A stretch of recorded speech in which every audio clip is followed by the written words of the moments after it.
Hello and welcome back to the final week of the Idiot Trading Challenge version 2. Not surprised by the result from the weekend. If you've not seen that video, make sure to go back and watch it. But basically, I did alright, but not enough to hold off Tom for the win in terms of percentage change over last week. And as a result, my forfeit was to sell one of my stocks after having sent him a screenshot of my account. So I bought 3 stocks prior to us catching up because I'd sold everything near enough in the week before, had nothing left in my account. I thought it wasn't really in the spirit of the game not to have anything left for him to sell if I did lose, which I was expecting. So I bought 3 stocks, just plucked them out of the air really, only a very small amount in them, and Tom picked one of them to sell, which was absolutely fine. So I placed the sell order when we caught up, and as we said we would, that sold straight away. And then what I did with the other 2 that I'd bought, because I didn't really want to keep them long term anyway, I just let the market open and kind of saw how they reacted to that, and then just sold them once the market had kind of steadied off a little bit, because you always get a lot of movement on a Monday. So in the end, Tom told me to sell Teladoc, which was down 73 pence. So nothing too major. I sold Benefit down 2 pence in the end, and Netflix down 24 pence. And I sold both of them at 2.45, so about 15 minutes after the market had opened, I believe. Whereas Teladoc sold straight away. And that means that for them 3 stocks, I was down 99p. So not a huge amount, but it could be a difference. In some weeks that would have been the difference between me winning and losing £1. So, you know, it was a risky move to take in order out of fairness, and it didn't really pay off. But that's absolutely fine by me. What's happened since then? I've decided to stick to my tactics. I know Tom had a good week, but he's going to have an even better week this week if he's going to have any chance of beating me. And I think if I didn't stick to my tactics now after however many weeks this challenge, including the £200 challenge, I think it must be 8 or 9 weeks in now, maybe even more, I would just kick myself if I lost on the last week because I didn't stick to my tactics. Now my tactics are very cautious. I have lots of stocks on the watch list, lots of price alerts set up, but very little movement, and when I do buy, I sell for very, well, what seems small profits, but 2 or 3%, which isn't bad in today's market, really. So on Tuesday, I ended up buying another stock. It was PayPal, who I've had before, and we bought them at $187.66, and we bought £35.84 worth of their stock. Today, as of Wednesday, I've sold that stock at the price for the share was $192.16, so it's gone up, and I sold it for £36.83, which happens to be 99 pence. So I've made back the money I lost at the end of last week, having done that little trick to make it fair, so I don't feel too bad. On my watch list at the moment, it's a bit of a long list. I've got PayPal, Intuit, Howden, Diageo, Amazon, Melrose, Cranswick, and Gamma Communications. So lots of price alerts set up. If any of them drop below the price that I want to get in at, I will be watching them and buying them. But unless they do, I'm just going to stick, because at the end of this week we're revealing who the overall winner is of version 2 of the Idiot Trading Challenge. Hopefully I can retain my title after winning the V1. But yeah, I just don't want to move away from the tactic in case anything bad happens. So yeah, I'm going to stick to it. That might mean there's no movement. That might mean there's lots of movement between now and the end of the week. But fingers crossed I can retain my title as the Idiot Trading Challenge champion. But yeah, I'll catch up with you again on Friday. Look at how today has started. So look at how today has started. This is Monday. This is just after yesterday's episode Sunday's episode where I beat Matt. We obviously messed up with our timings, so it meant it went on percentages. But look at this again. I'm up over 300 now.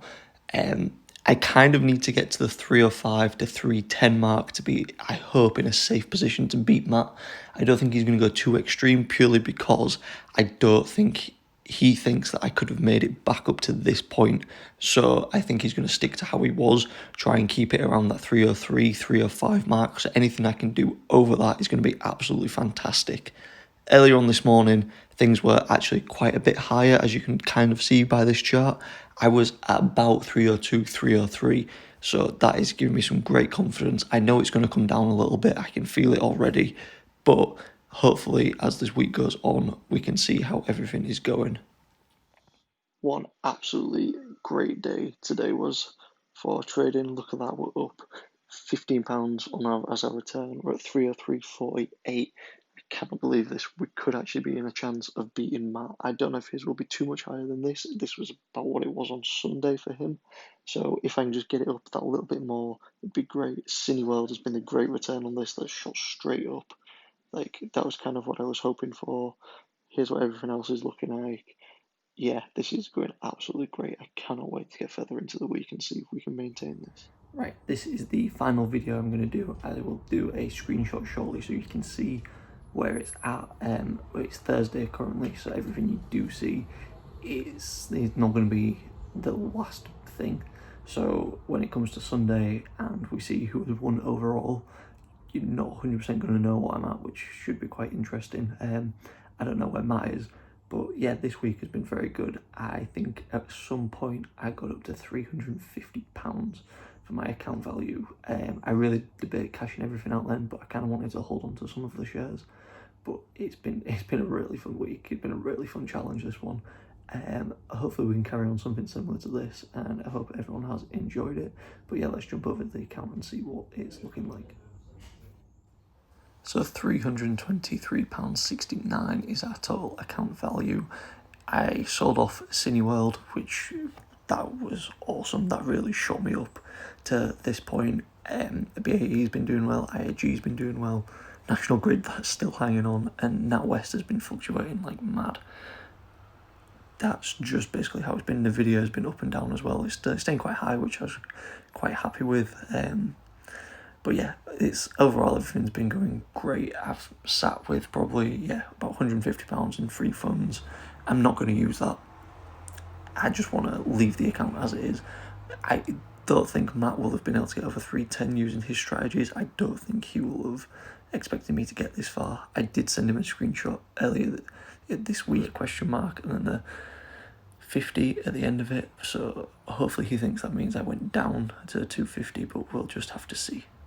So this is it, my final ever update for the Idiot Trading Challenge version 2, £300 challenge. As you'll see right at the top there, we went up to £303.83 for our close, which is pretty good. I'm happy with that. That's a 1% return over the last 5 weeks. Doesn't sound like a lot, but if you got 1% every 5 weeks, you'd be laughing. So yeah, I'm happy with that. As you can see as well from the portfolio, I have made some final investments, and the return is green. So the last little nudge, 17 pence up. That 17 pence is the difference between winning and losing, because I'll feel even better about it then. But I got back into PayPal on Friday. This was because they dropped to a point where I was happy to invest in them. And I just thought, yeah, let's get back in with them. They're a good stock. They're something I'm probably going to carry on holding after the challenge. So why not? Slightly bigger investment, £73. But yeah, I'm really happy with it. All the usual suspects on the watch list. None of them really did anything that was worthy of investment this last part of the week. I just wanted to show you this. Over the course of the whole of the Idiot Trading Challenge, this is my history. As you can see there, the PayPal activity this week. But the total return for this account of all of my history is £8.75. So having invested £200 for the first challenge, which went up, we got the free share for £9-ish. Went up to about 215, I think, finished on, topped it up to 300. So we're probably about 285 quid in. We've had £8.75 return, which is actually not bad at all, I don't think. So that's basically it from me for the Idiot Trading Challenge. I'm not sure what we're going to be doing going forward. There'll probably be updates of some form on these accounts potentially. But yeah, stay tuned. See our reaction. You'll know from watching this video Tom's final account value and my final account value. You already know who's won. We don't at this stage, so it'll make for interesting catch up on Sunday. If I've won, that's 2 wins in a row for the channel, 2 challenges won, 2 investment challenges. If Tom has brought it back, that is one of the best comebacks ever. That's up there with Liverpool in the Champions League that time. This is going to go down in history if he's brought it back. He has been sending me screenshots from the middle of the week with his account value at something 50. So I don't know if that's 250, 150, or horrendously for me, 350, but we'll wait and see. You guys know, obviously, but it'll be interesting to see who comes out on top on Sunday. Thanks for watching another episode. Hope you guys enjoyed. Remember, if you guys really want to help me out, there's going to be a link down below. Right there, you can sign up to Trading 212, get yourself a free share, and I'll also get a free share. Thanks for watching.